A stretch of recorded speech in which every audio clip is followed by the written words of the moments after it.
Velkommen til Fredericia Gymnasium, kære publikum. Det er i aften tredje og sidste forestilling af vores musical Dracula med tekster af Lars Bisgaard og musik af Martin Djurså. Jeg ønsker rigtig god fornøjelse.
Uden musik vil lydet være en fejltagelse.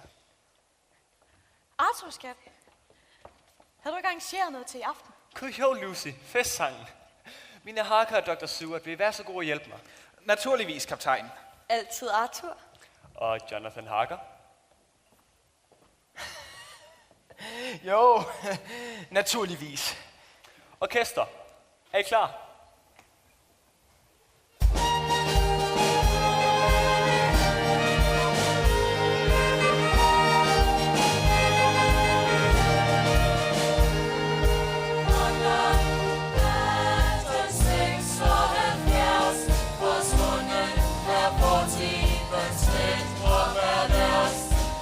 Så i verdens centrum nu, i verdens største imperium.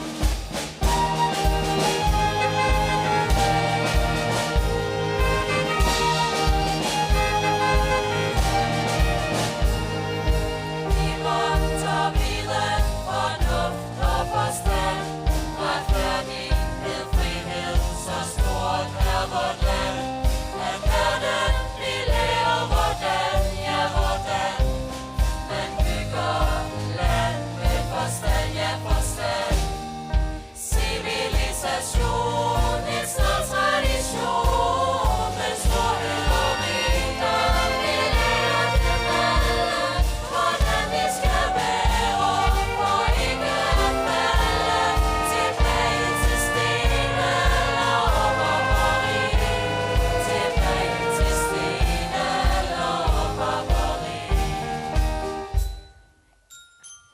Undskyld, det er blot en af vores rumænske musikere, der har en smule hjemmevæg.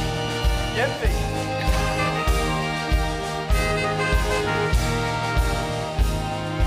London, Manhattan, 6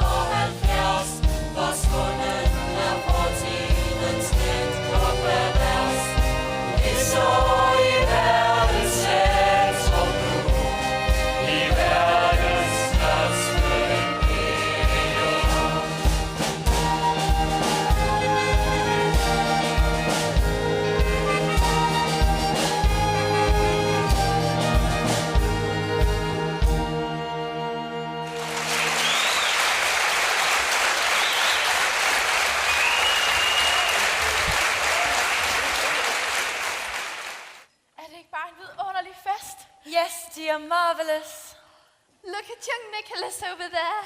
Oh, are you? Og derfor, kære venner, kan krig kun udkæmpes, hvis det kæmpes på en gentlemans vilkår.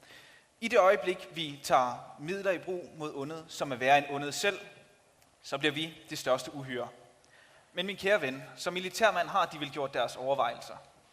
Som primitiv militærmand kan jeg kun se det sådan, at møder en ondskab, må man bekæmpe det med alle midler.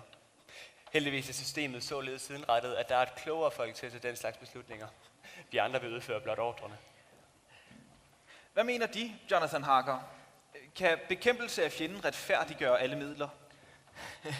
Jo, altså hvis man nu antager... Jonathan interesserer sig mest for ejendomshandel og sit firmas velfærd. Resten overlader han helst til andre. Men, Dr. Seward, vil det ikke være rimeligt at antage, at egentlig ondskab slet ikke findes? At enhver vil definere ondskaben efter, hvor troet man føler sig? Det kan man antage. Og dog, nu har jeg jo visse patienter, som opfører sig ondskabsfuldt uden tilsyneladende årsag. Og jeg vil mene, at man i visse tilfælde kan finde individer, som handler med det formål at skade andre. Men er det nu ikke bare en efterrationalisering, doktor? Kan det ikke lige så vel skyldes omstændigheder i patientens barndom, som gør, at han ikke reagerer hensigtsmæssigt? Nu har jeg jo en patient, Miss Renfield, som opfører sig ganske normalt i visse situationer, men i andre, især over for mindre dyr, viser klare sadistiske tilbøjeligheder. Altså, det var nogle forfærdeligt sørgelige ting, I hele tiden taler om. Skulle vi ikke hellere lave noget muntert? Det skulle da ikke være fest, om jeg må spørge. Det var dog en fremragende idé, min skønne. Er der ikke noget med, at de spiller så henrivende på piano? Ej, det er vist stærkt overdrevet. Frøvl, de spiller skam fortryllende. Lad os nu bare høre, og Mina kan jo spille til.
Jeg kommer jo hjem igen.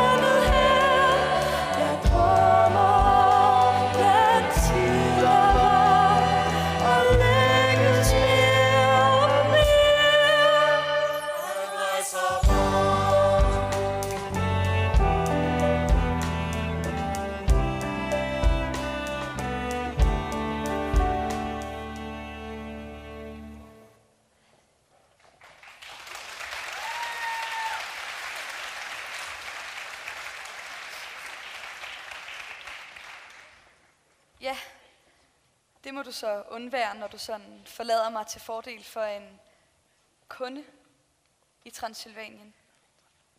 Jeg er sikker på, at han ikke er nær så belevende. Ja, og i hvert fald ikke nær så smuk. Transylvanien, ligger det ikke i Karpaterne et sted? Jeg må sige, at Goldman & Greeds advokatbyrå er blevet verdensomspændende. Jo, det ligger ret nok i Karpaterne. Det drejer sig i al fortrolighed om en kunde. En greve, som der ønsker et eget residens her i London.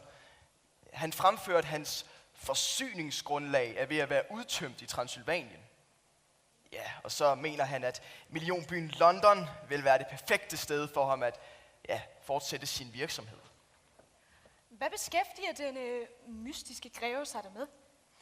Jo, men han har været lidt svævende på det punkt. Men han havde nogle meget specifikke krav til ejendommen. Den skulle være stor og rummelig. Han foretrækker ældre, stilfulde bygninger. Ja, ligesom Carfax herinde ved siden af, faktisk. Jo, og så var der noget med en kælder. Jo, en stor kælder. Med højt til loftet og uden vinduer. En stor mørk kælder. Den gode greve skal jo nok dyrke champignoner. Champignoner.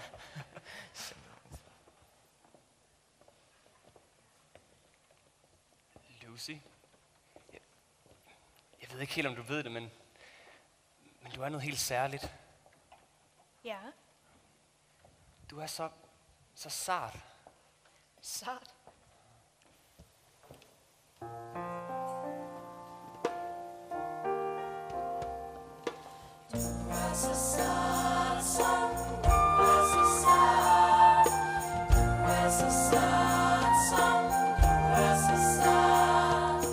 Du er så sart som det fineste blad.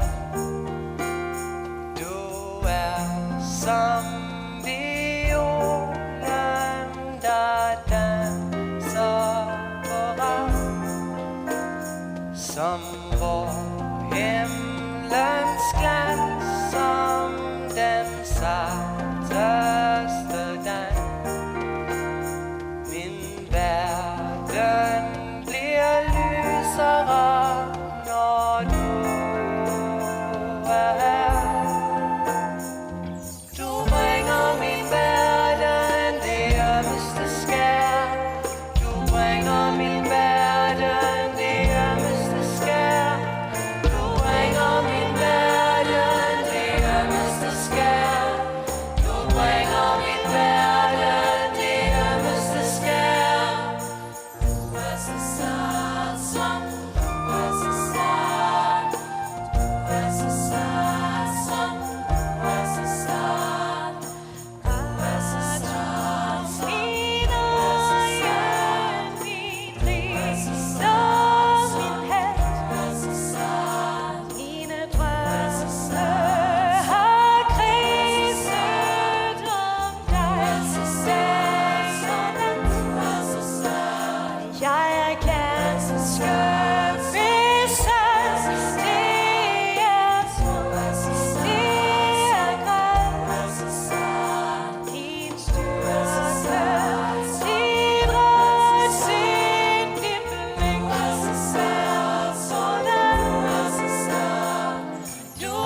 Det var dog en forfærdelig sød drink.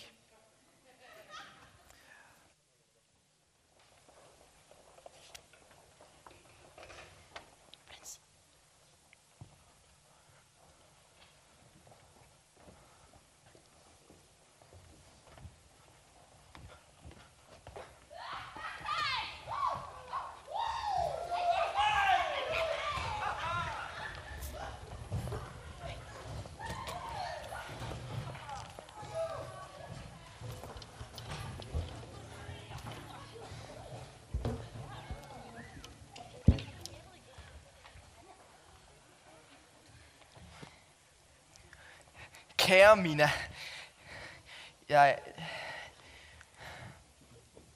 mangler ord. Hvad med noget poesi? Kvinder elsker poesi. Okay. Mina, min kære. Min rejse var så lang og støvet og lidt kære sager.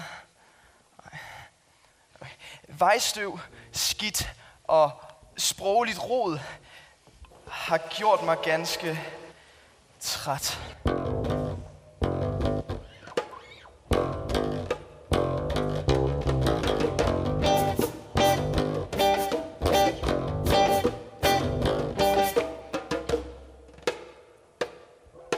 På vejen herhen i en hestevogn talte jeg glad om min liv og mit liv.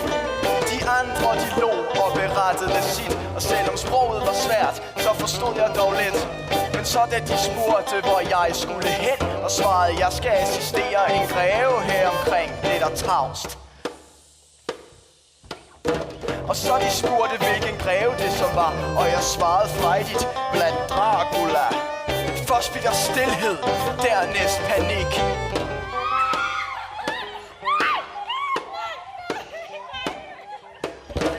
En var forstenet, og en skaldte galt ud. To skulle af, og en tredje faldt ud. Til sidst i en landsby var vognen helt tom, og jeg sad alene og tænkte mig om. Hvad sker der nu med disse brave transylvanske folk? Måske jeg alligevel skulle have min tolk.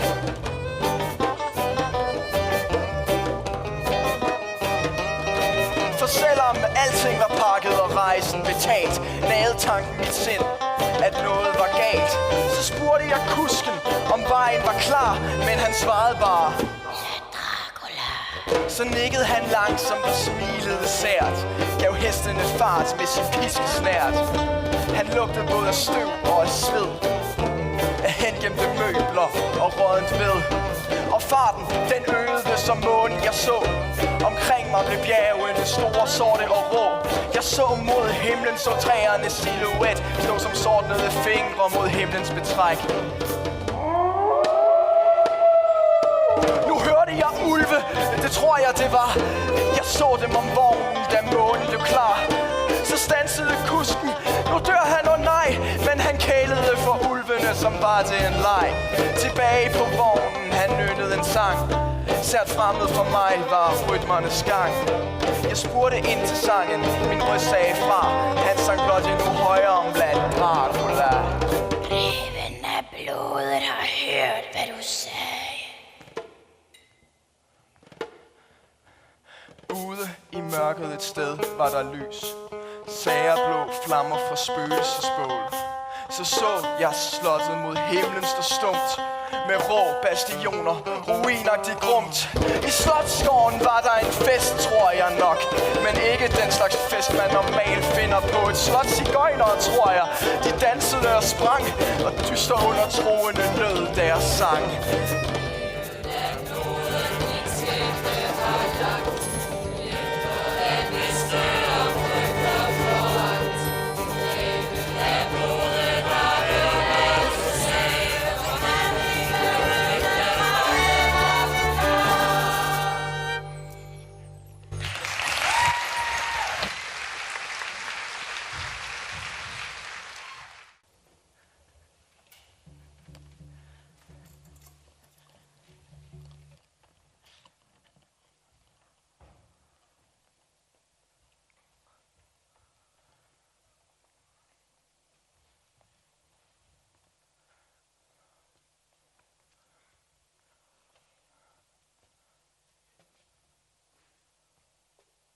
så stod jeg ved porten, og det skulede sært. Og jeg håbede, at greven var gæstfri som vært.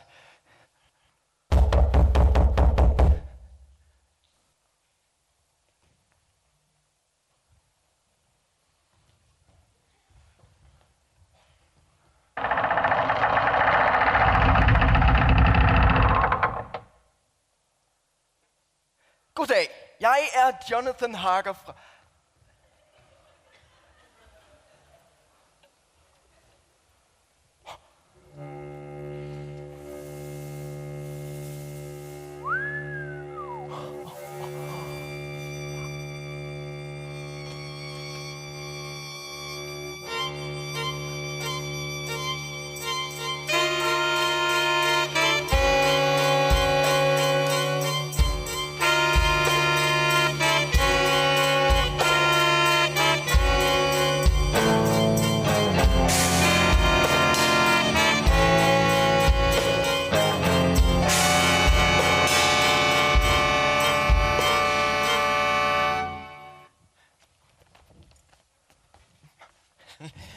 Goddag, jeg er Jonathan Harker fra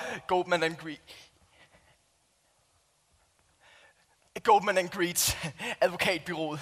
Jeg skulle træffe en vis herr Dracula. De ved vel tilfældigvis ikke... er Dracula. Og jeg byder dem velkommen, herr Harker, til mit slot. Vel, jamen, Jeg har ventet dem. ja, det er vel klart, jeg skulle jo hjælpe dem, herre greve, med at... Jeg har sørget for en lille forfriskning til dem. Forfriskning. Det lyder da ellers dejligt. Nej, hej. Forfriskning, ja. Hej, goddag. Værsgo. Tak. Mange tak, herre greve. Yderst gavmildt af dem. Ja, og også hej til dig. Fortæl mig om deres rejse, herr Harker.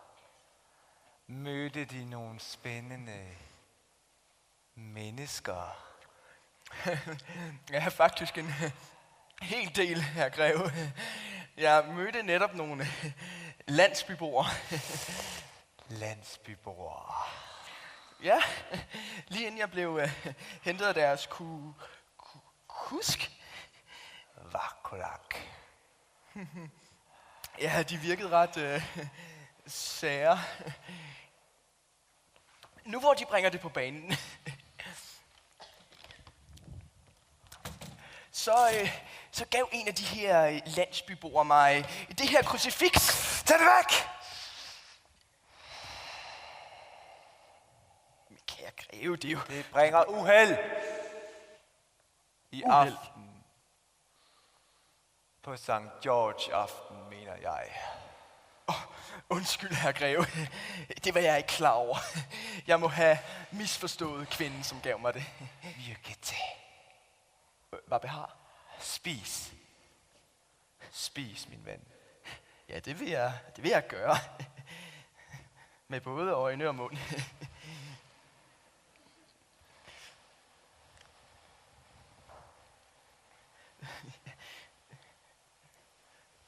Jeg bliver helt forlegen ved at skulle sidde her og spise for næsen af dem. Skal de ikke også selv spise, herre greve? Jeg spiser senere.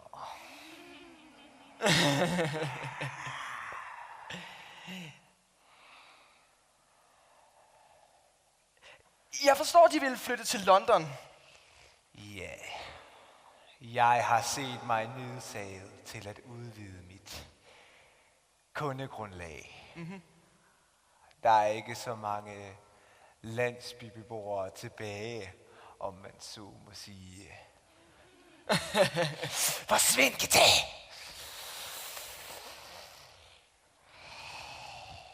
Nå.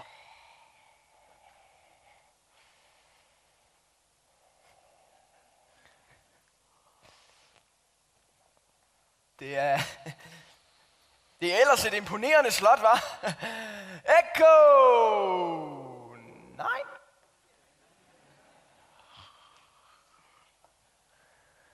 Jeg mener, det må har det været i familiens arv længe.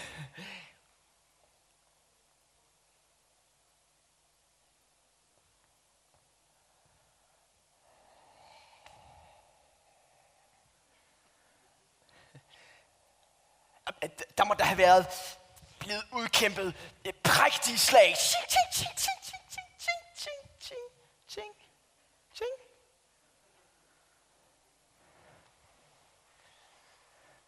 Der har helt sikkert været et ærefuld død.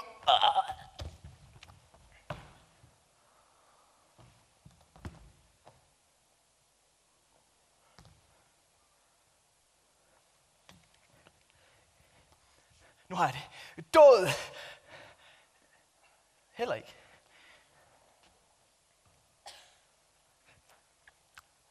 En ting, jeg i hvert fald er død sikker på, der er, det er skøn jomfruer i nød.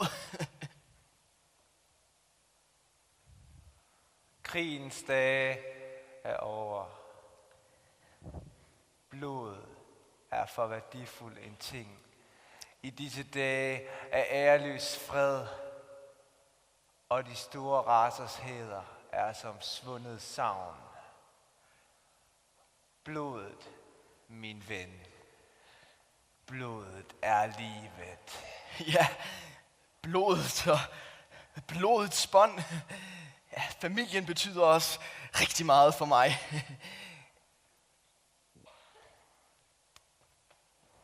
Familien. Min kone, Mina.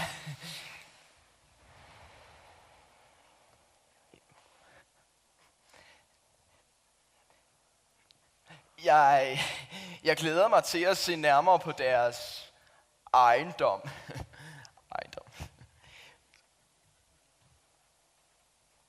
Lad mig give dem et råd, min kære ven. Mm-hmm. Nej, lad mig advare dem. Hvis du skulle forlade dette rum, så fald for alt i verden, ikke i søvn, et andet sted på slottet.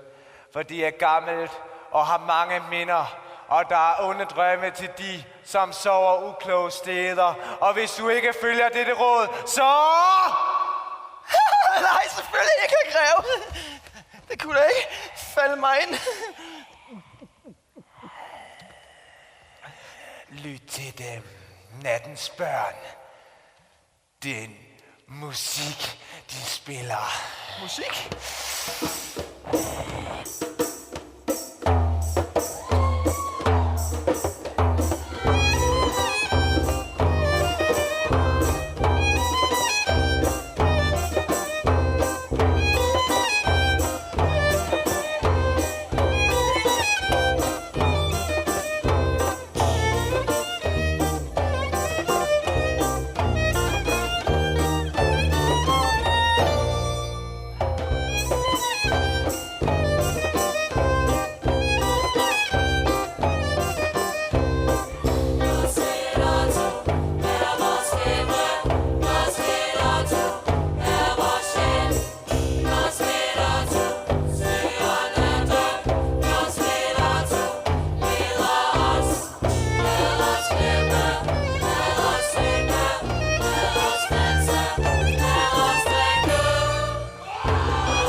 sikkert et vidunderligt vejr. Solen skinner, og der rører sig ikke en vind. Altså, hvad er der dog sket med Jonathan på den tur til Transylvanien? Han sidder jo bare der og ser ud over havet. Jeg ved det ikke. Kaptajnen på det skib, han kom hjem med, sagde, at han på hele rejsen havde været meget forskræmt og talt usammenhængende om kister, kvinder og blod. Det var dog skrækkeligt. Han er nok bare udmattet efter rejsen. Det er godt træt med de skikke ude østpå. Jeg husker selv en gang, hvor vi var udstationeret i Indien, hvor... Ikke nu, Arthur. Men har han da slet ikke fortalt dig noget om, hvad der er sket på rejsen? Nej. Han er så sær. En gang imellem kommer han med udbrud som, han kommer til London, åh nej! Eller, de levendes blod. Og heldigvis også, Mina. Min elskede Mina. Men alligevel er det, som om han ikke rigtig ser mig. Se, de sorte skyer ud over kanalen. De kommer lige mod os. Og alligevel rører der sig ikke en vind. Ja, jeg lagde også mærke til det. Jeg tænkte på, om det var Zeus, der viste sit grimme ansigt.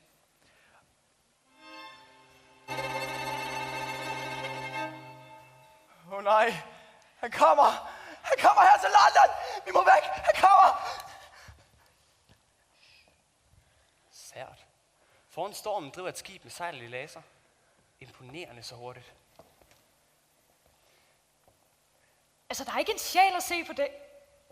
Jo, men der står en hund. En stor sort hund.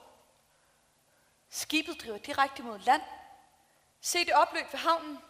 Men hvad sker der? Altså, skibet stod direkte på land lidt fra kajen, og den sorte hund løb i land. Men det var det eneste. Det var alligevel sært. Ja, altså, at det kunne sejle så hurtigt. Der rører sig jo ikke en vind. Denn de Toten reiten schnell.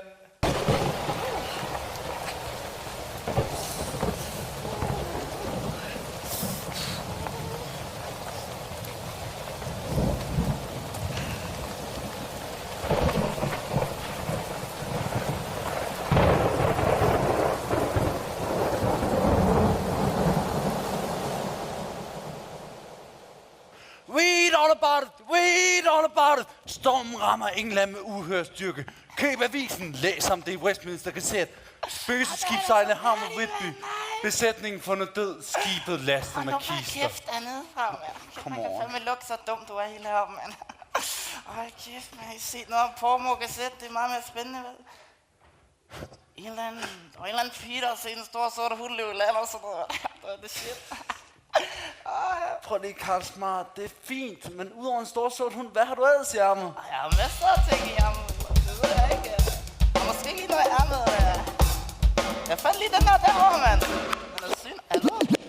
Køb min avis, det Pormo Gazette til den billigste pris, den bedste kvalitet af, hvad der er sket. Jeg lever ikke min avis, jeg deler det ikke. Så hvis du ikke har noget at lave, behøver du ikke at sige mere, for jeg har sandheden og vandet, der sker lige her. For når de brænder, og der de stadig fanger, og folk får brug for en krammer, fordi et storm rammer. Skal du købe min avis, yes, så sørg for at støtte mit business. For vi ved alle sammen herinde, hvem der er bedst. Fuck ham der cigaretdrengen, køb Pormo Gazette. Sådan en bum sammen der, mand.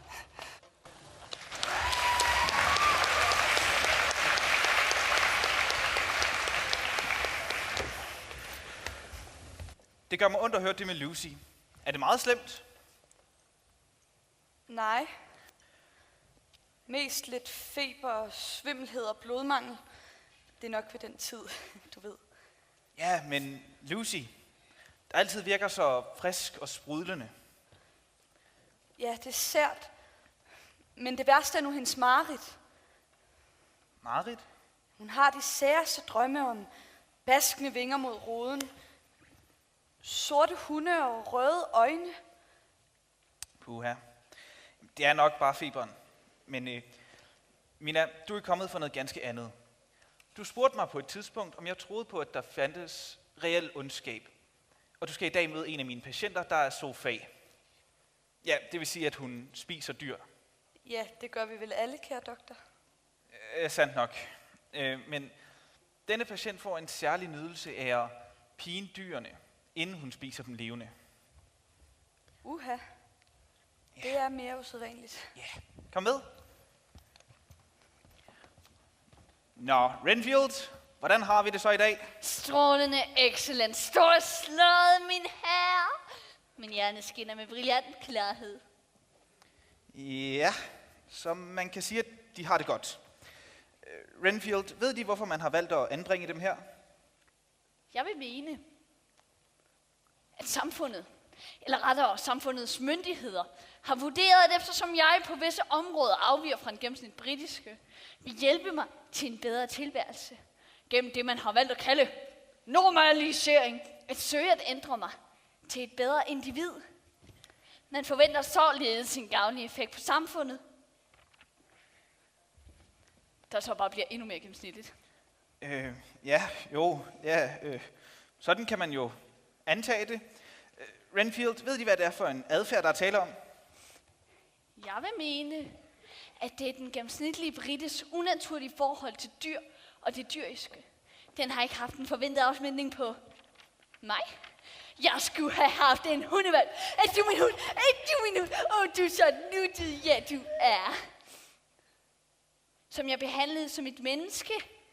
Ligesom jeg burde undertrykke et hvert dyrisk og naturligt træk ved mig selv, som de viktorianske damer på Regent Street. Lad være. Som ikke vil være ved, at de har et køn, og derfor ikke forstår deres dystre natlige drømme. De tror, doktor, at det er noget udefrakommende, noget farligt og forrygt, der trænger sig ind i dem. De ved ikke, at det er en siden fra deres eget underliv, der måtrer dø.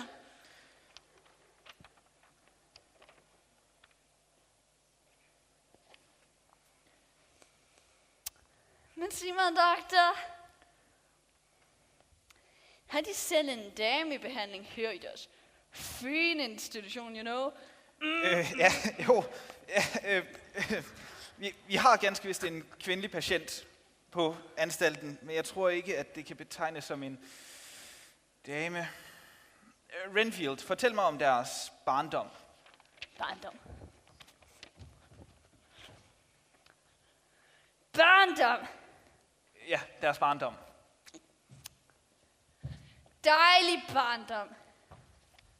London, East End. Næste normal, doktor. Ja, Renfield, jeg vil gerne tale med dem om deres sygdom. Og lad mig være ganske ærlig. De lider af visse anormale forstyrrelser, der påvirker deres virkelighedsopfattelse. De er ikke helt raske. Og jeg prøver at hjælpe dem.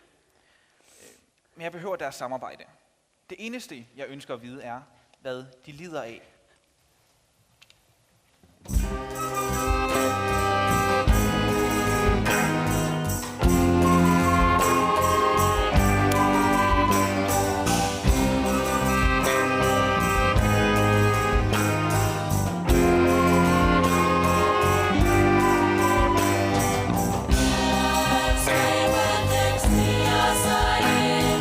Hvem er hun, hvem er og hvem er nu med?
all about it. Read all about it. Patient undslået for sindssygehospital. Fortærer dyr levende. Køb avisen. Læs om det i Westminster Gazette.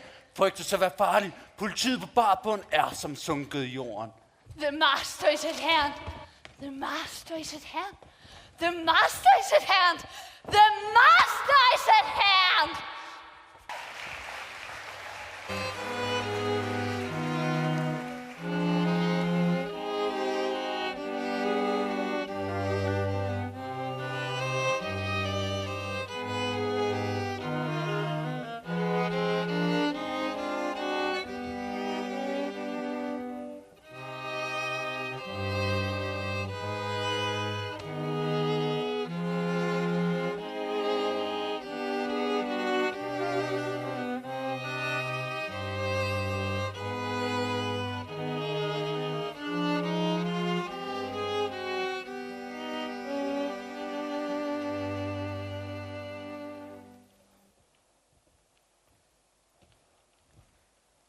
Jamen, det er dog forfærdeligt.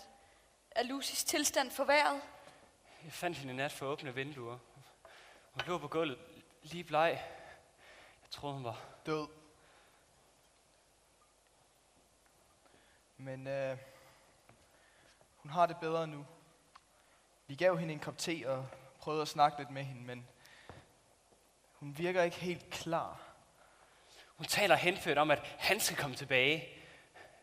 Tror jeg, hun har en anden. Arthur, du ved, at Lucy elsker dig, og kun dig. Og det vil en pige som Lucy jo aldrig gøre. Ja, desuden så har hun været på værelset hele tiden. Så. Undskyld. Dr. Stewart er ankommet. Doktor, godt de kom. Lucy har det dårligt, og vi er meget bekymrede. Hun sover nu, men når hun er vågen, er det som om hun ikke helt er sig selv. Rolig nu, Mina. Vi skal nok få styr på det her. Jeg har taget mig den frihed at tilkalde min gamle ven og lærermester, professor Van Helsing fra Amsterdam. Vil det sige, det er noget, en almindelig læge ikke kan... Det er ikke så meget alvoren. Det er mere de særlige omstændigheder. En ung, sund, frisk kvinde, der lider af pludselig anemi. Ja, blodmangel. De natlige drømme, hun har beskrevet, og hendes trang til at åbne vinduerne, på trods af mine indtrængende forbud. Denne Van Helsing.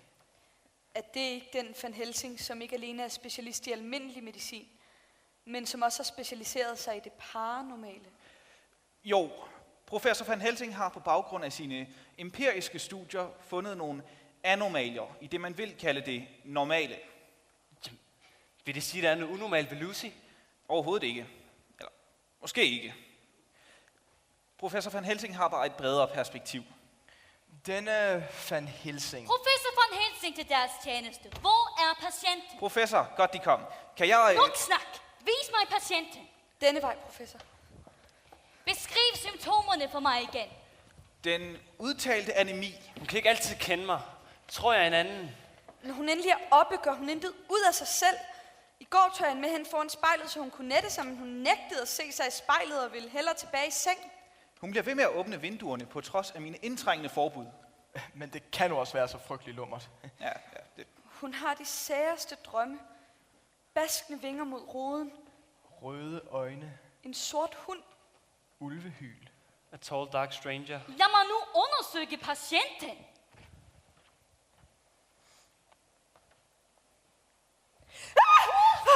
Dig! Hvad med det? Professor Van Helsing, Jeg piller til dem ind. de kan være helt roligt. De er i trygge hænder. Nu, hvornår er de to små mærker på halsen kommet? Mærker?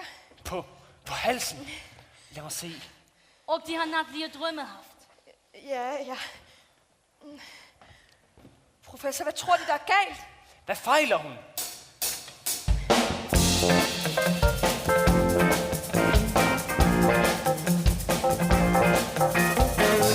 Det står ikke helt klart nu. Hvad kan det være? Hvad kan det nu være? Jeg må tænke lidt mere nu. Denne sygdom har en egen art. Jeg må vide lidt mere.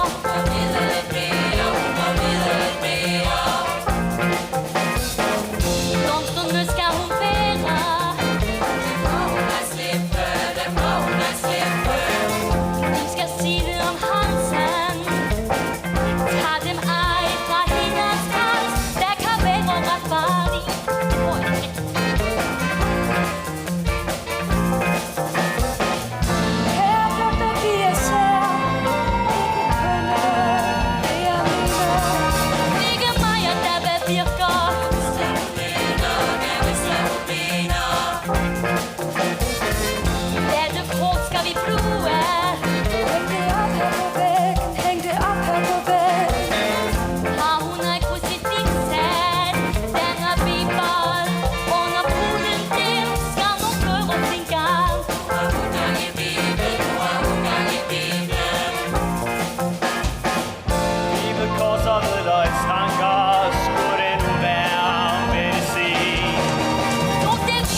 er jo vanvittig. Professor Van Helsing er meget... Vanvittig, siger jeg. Hun har sine sider.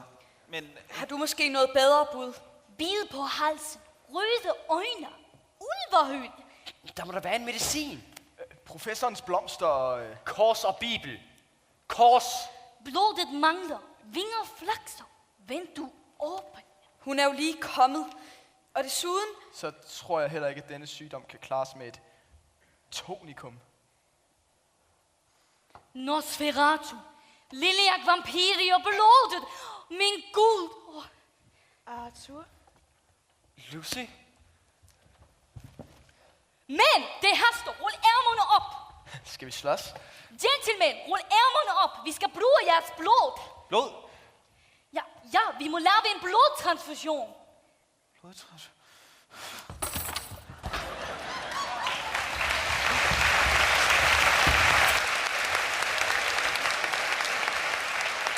Read all about it! Read all about it! Drama omkring London Zoo. Ulv undsluppet. Beboerne opskræmte. Køb avisen. Læs om det i Westminster Gazette. Dyrepasseren udtager. Det er en ulv. Selvfølgelig er den farlig. Politiet gennemsøger Hampstead Heath og Regent's Park. Read all about it!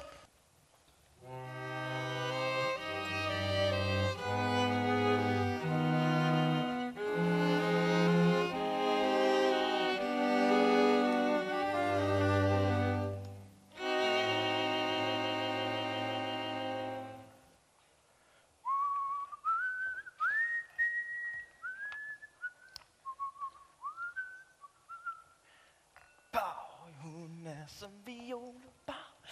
I'm wearing my grandfather's clothes. Skønt, var. Skønt, at Lucy fik det så meget bedre efter de blodtransfusioner. Ja, det er utroligt, hvor godt det virkede. Hun virker jo nærmest mere livsfuld end før.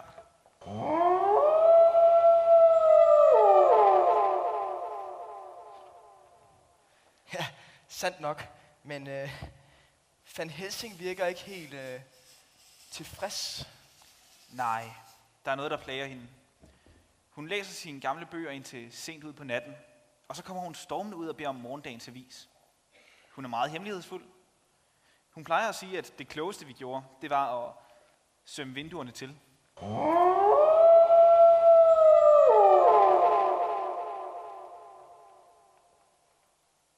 Ja, men Arthur er det mindste glad igen. Han siger, at ingen rigtig forstår, hvordan det føles, når ens livsgivende blod bliver suget ud af en og givet til den kvinde, man elsker. Ja, han burde vide, at vi andre snart er tomme skaller med alt det blod, vi har givet, når han selv er drættet om af udmattelse. Men lad ham bare leve i uvidsheden, så længe han er lykkelig.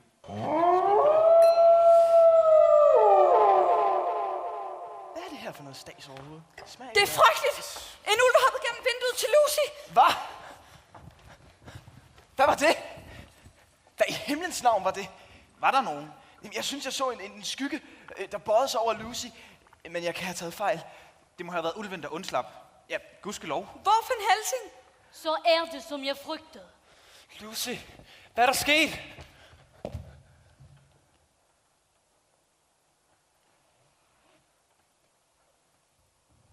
Åh, Arthur, min elskede. Jeg er så glad for, at du kom. Kys mig. Kys mig, min elskede. Nej, aldrig i livet! Er det blevet vanvittigt? Jamen, vent! Vent nu lidt. Åh, de er min sande ven. Lov mig, at du passer på. Det lover jeg. Lucy.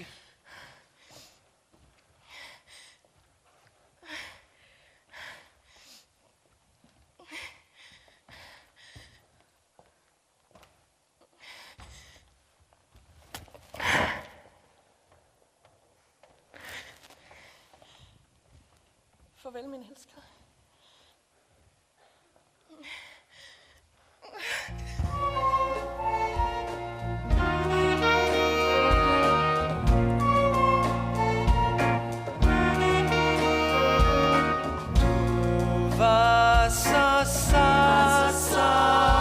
Det fineste blad.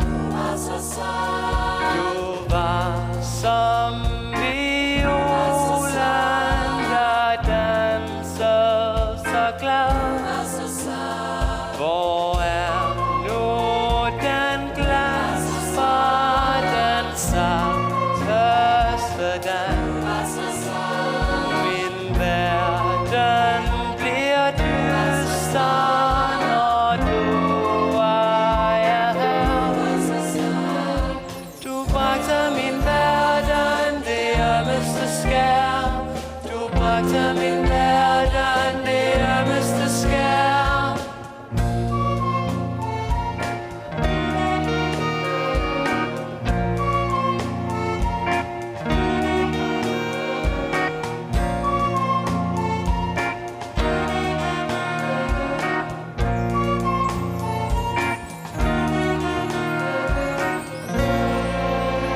Rygter om kvinde med bidemærker på halsen skaber panik. Det er helt færdigt, mand.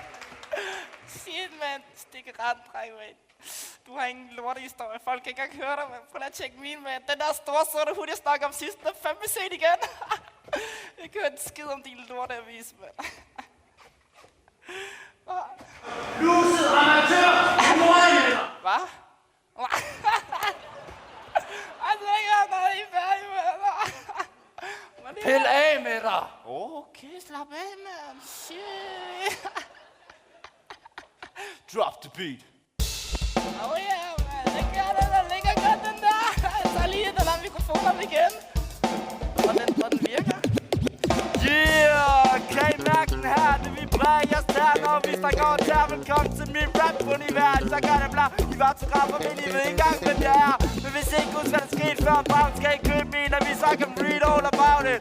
Og hvis jeg i livet, det skal opsummere det, må tiden realisere det, I tager det her. For blodtagte kvinder, vækker disse minder. Ulvene kommer, og sommer bliver til vinter. I forsvarslyder så lige så godt flygte. Det var hen tilbage til stykke. What?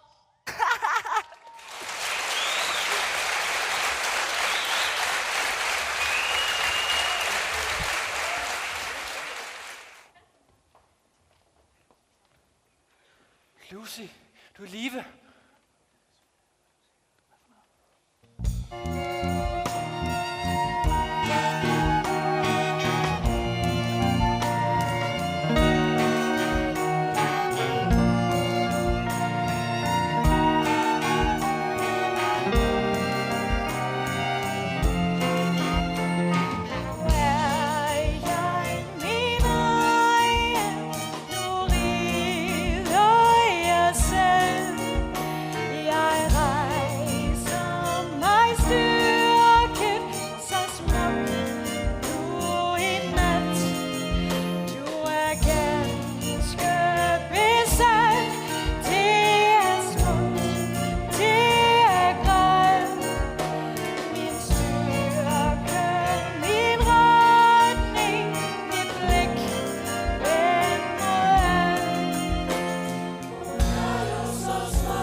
Arthur! Lucy! Arthur, det er ikke Lucy, det er kun hendes skal. Hun er blot en dæmon. Den du elsker, findes ej mere. Lucy! Lucy! Read all about it! Read all about it! Mystisk sygdom spreder sig blandt små børn på Hampstead Heath. De ramte børn beretter om en hvidklædt dame, som vil lege, men hun er ikke klar, fortæller et lille barn. Read all about it!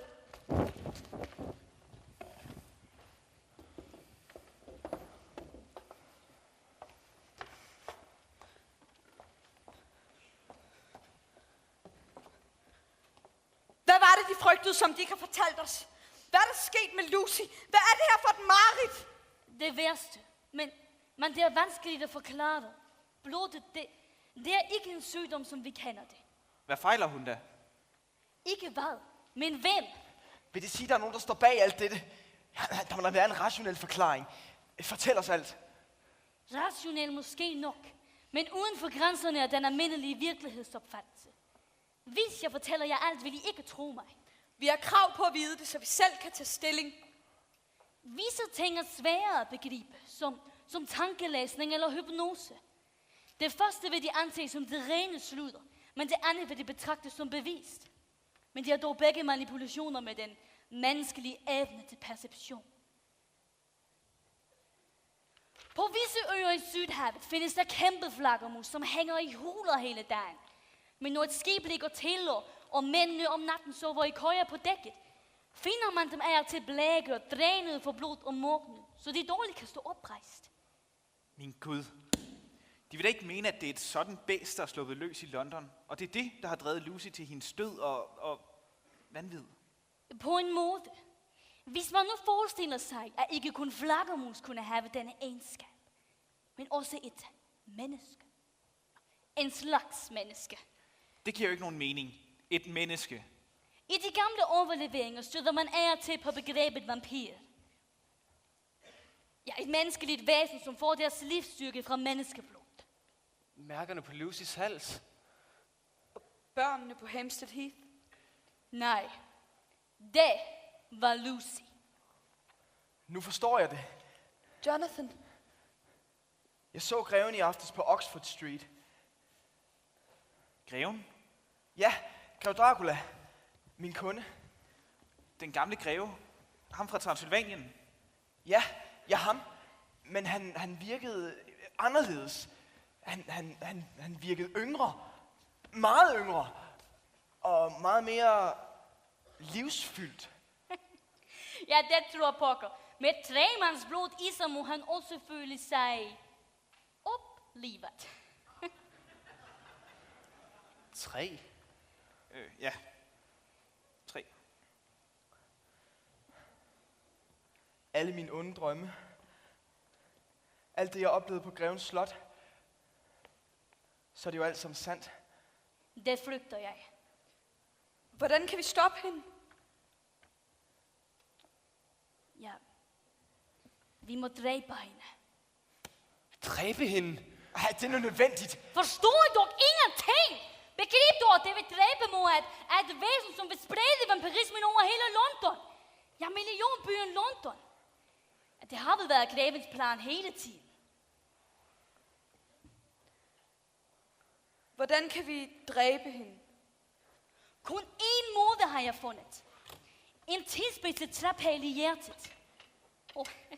Ikke den. Den vil dræbe hende. Hun er her nu. Arthur, min elskede. Arthur, her, tag pælen i hjertet. Kom nu, du må gøre det. Kom. Du må gøre det, Arthur. Du må dræbe duedyr, der overtog Lucy. Kom med mig, Arthur. Arthur, kom nu, du må gøre det. Pælen i hjertet. Det er ikke længere Lucy. Det er en vampyr. Gør det, Arthur. Og giv hende fred. Så dø da, dæmon! Dø, udyr!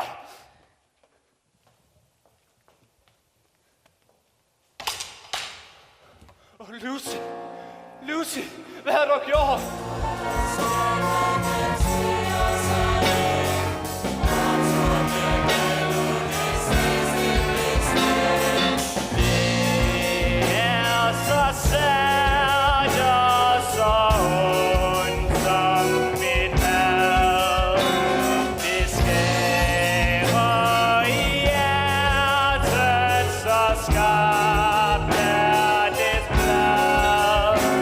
Der er ikke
Dr. Sybert, hvor var så dit prima eksempel?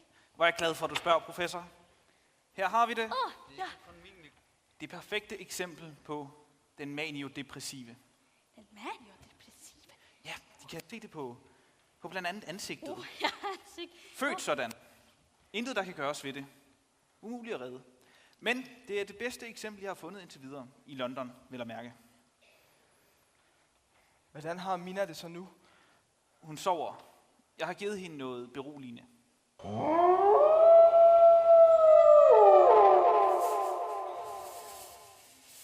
Hvordan undgår vi, der ikke sker det samme med Mina, som der skete med Lucy? Han skal dø. Dracula skal dø. Jeg dræber ham. Det er ikke så let. Eva vil gerne lâcher pris. Den er jo frygtelig stærk.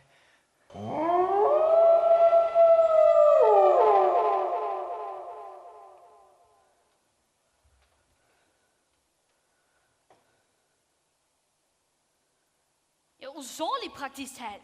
Lucy var som et barn ved siden af ham. Han skal dø. Er vi så fortabte? Altså, hvad kan vi gøre mod sådan et overmenneske dyr? Hvidløg vil skræmme ham. Lige så kortets tegn og spejle dem undgår han, men død gør han ej. Og til sidst, ja, pælen i hjertet. Jamen, så giv mig da den pæl.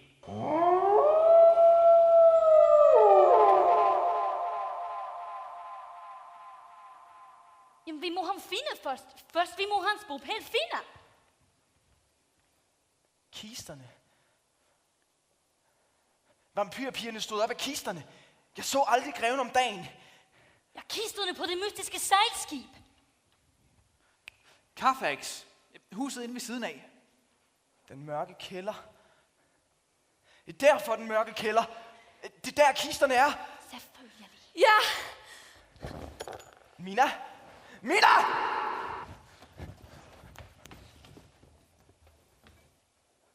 Det er nu, vi skal handle.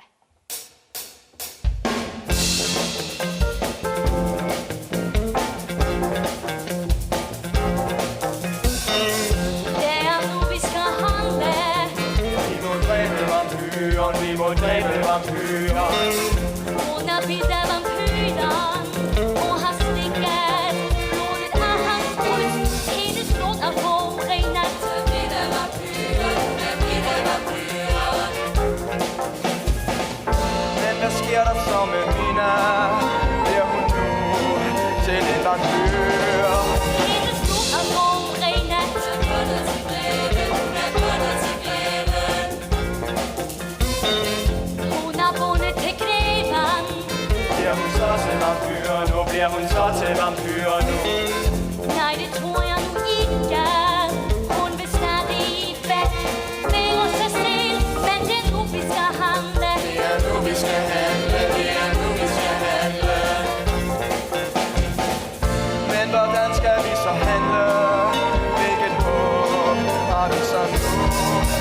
Vi må knuse alle kvister. Vi må dræbe vampyren. Vi må drage til Carfax. Vi må dræbe dette dyr. Vi må drage til Carfax. Vi må drage til Carfax. Dyret skal dø. Dyret skal dø. Vi går til Carfax. Dyret skal dø. Dyret skal dø. Dyret skal dø. Vi går til Carfax. Dyret skal dø. Dyret skal dø. Dyret skal dø. Vi går til Carfax. Dyret skal dø.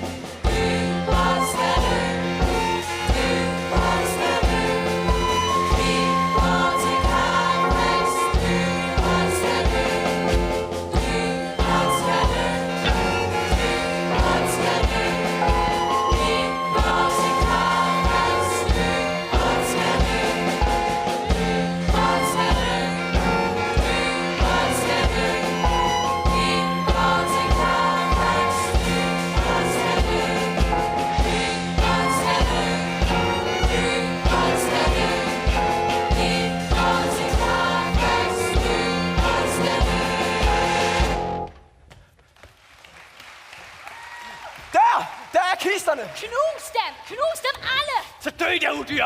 Dø! Knus dem, før han kommer! Dø! Øjeblik, hørte I noget? Dø der, dæmon! Pas på.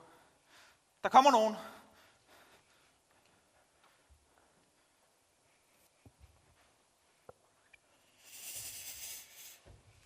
Mesterens senge.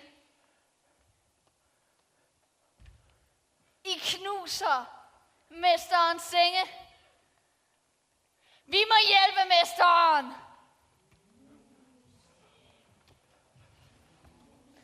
I besudler mesterens hjem. Gentlemen, gør jer klar. En levende. En levende. Levende.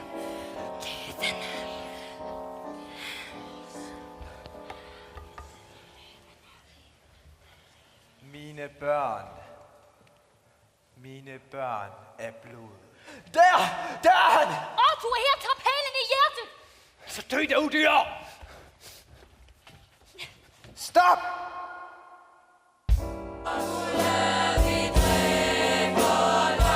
Jeg er ikke dyr. Hvad er det så? Jeg er den grene i os. Jeg elsker livet, som I jo gør.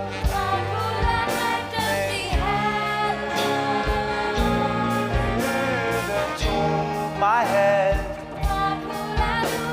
Nu er jeg blot en skade. Jeg tager en nød af de andres kraft.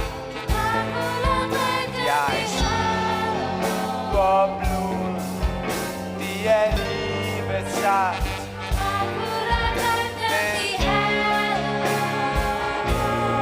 Døden jager mig. Nu er døden efter dig. Så prøver jeg at standse mig, jeg dræber dig. Enhver på min vej, jeg dræber dig. Enhver på min vej, jeg dræber dig.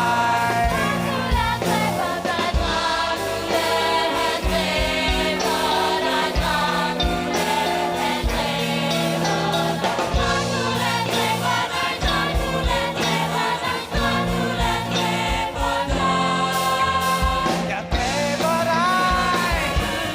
Slå imod mig. Jeg dræber dig. Jeg dræber dig. Slå imod mig. Jeg dræber dig. Jeg dræber dig. Slå imod mig. Jeg dræber dig. Jeg dræber dig. Slå imod mig. Jeg dræber dig.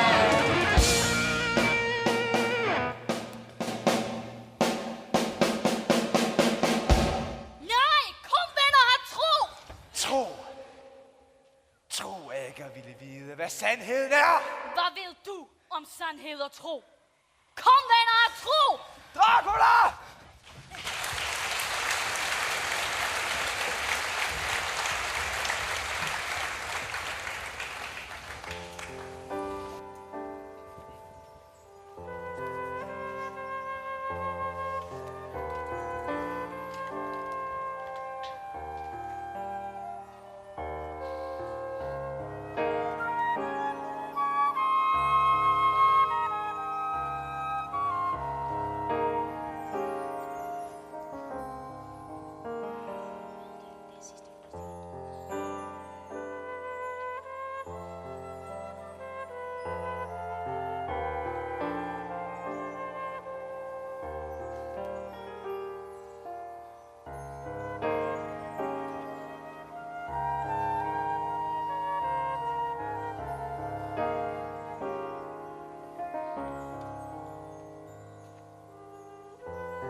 lader ham undslippe.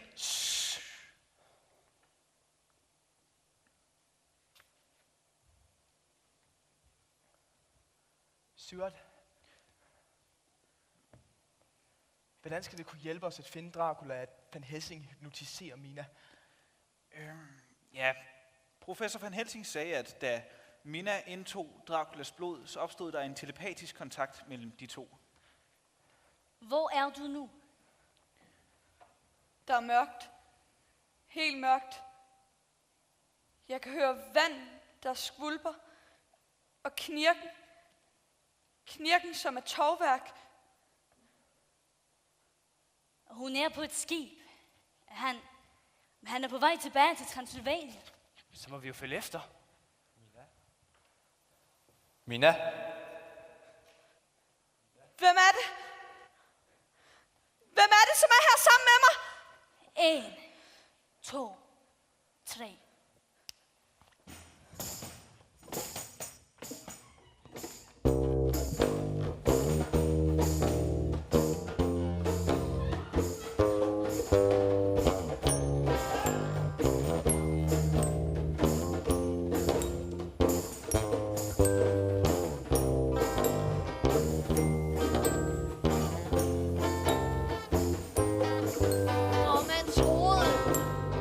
Dansene var gale, for ingen hørte musikken.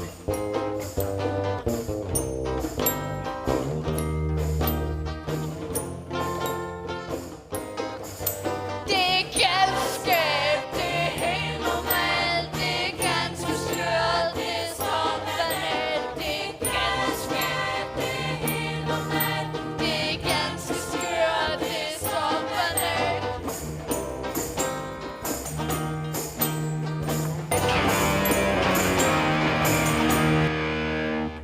Jeg tager en nød af de andres kraft. Jeg suger blod, det er livets saft. Men menneske er blot mig.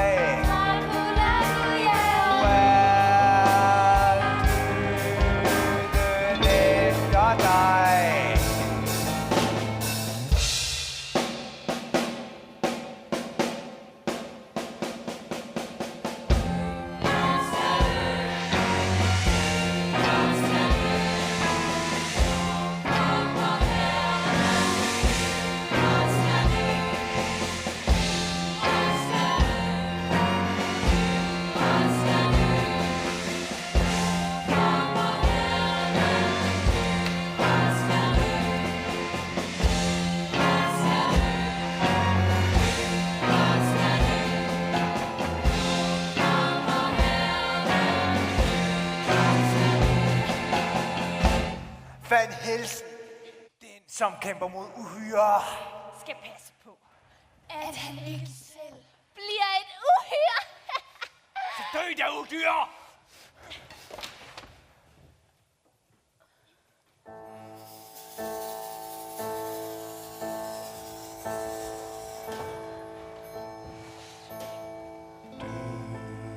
Du tager mig trods min kamp. Nu er flugten slut.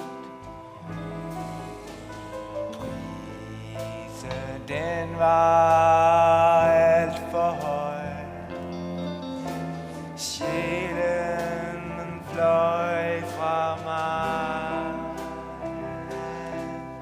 Et udyr blev jeg kaldt. Kom du, befri mig nu. Ja, kom du, befri mig nu.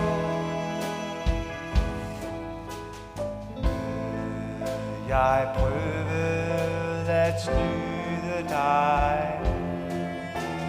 Ingen finder den vej. Sandheden er nu klar for mig.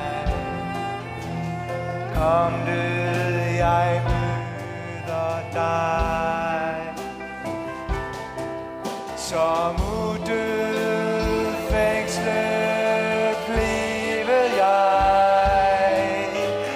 Kom død, befri mig nu. Ja, kom død, befri mig nu.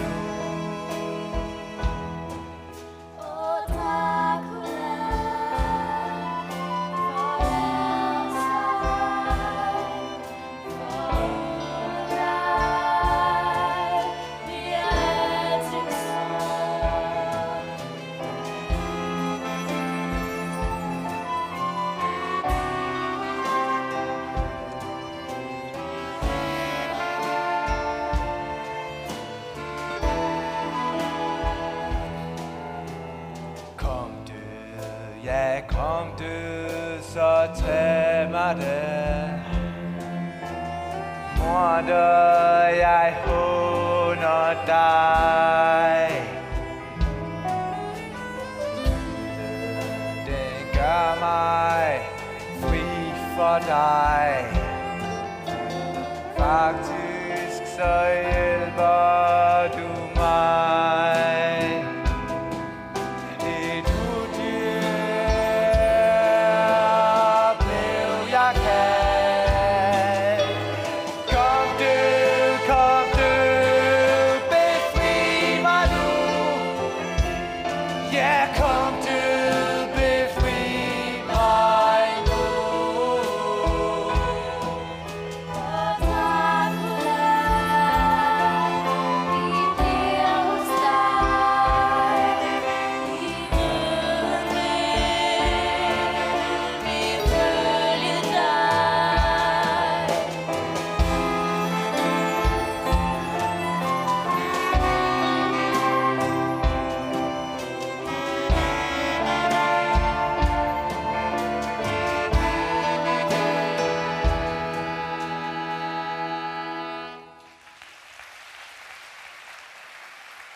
Mina? Jonathan?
Thank you.